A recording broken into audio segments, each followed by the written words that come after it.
Prosecutors in Turkey have charged the jailed mayor of Istanbul with more than 140 crimes, carrying a potential prison sentence of more than 2,000 years.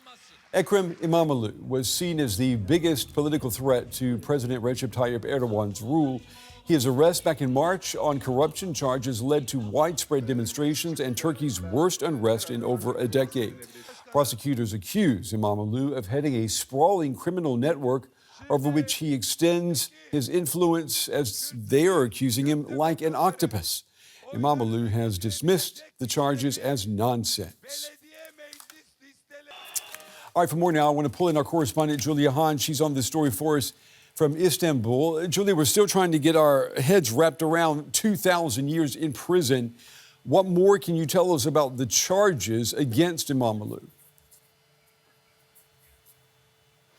Well, the indictment presented today by Istanbul's chief prosecutor is nearly 4,000 pages long. So there is a lot to go through, a lot to wrap our minds around and to understand. But from what we understand, Imamoglu and some 400 other people are accused of involvement in a graft network that allegedly caused 160 billion lira, that is some 3.3 billion euros, in damages to the Turkish state over a 10-year period. This is what Turkish media have been reporting.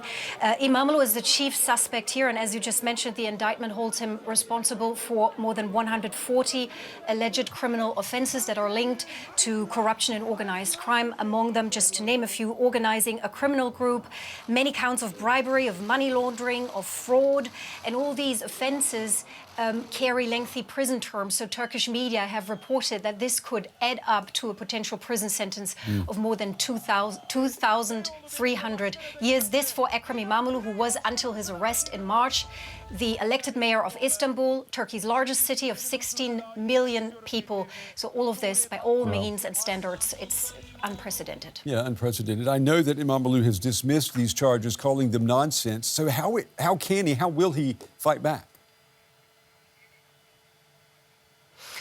Well, that's true. Imamoglu and his party, the CHP, which is Turkey's largest opposition party, they have always rejected these charges. Critics here in the country and outside, they view these legal cases as part of a broader crackdown on the opposition after it won last year's local election, after it posed an electoral threat to President Erdogan's ruling AK party. And now they say this is a politically motivated attempt to silence, to maybe even eliminate the opposition. Ekrem Imamoglu, as you know, he was seen as the key rival to President Erdogan in upcoming presidential elections. He does not only face, by the way, these corruption charges, but also espionage charges, accusations of diploma and document forgery. So there is not much he can do right now. He is in jail.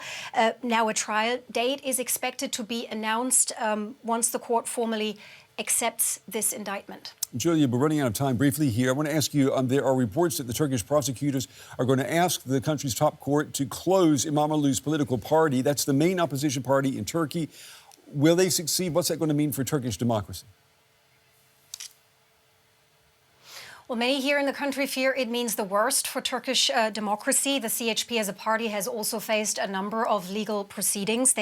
Of course, all of this is a very heavy blow to them, and they now have to find a way to respond to this.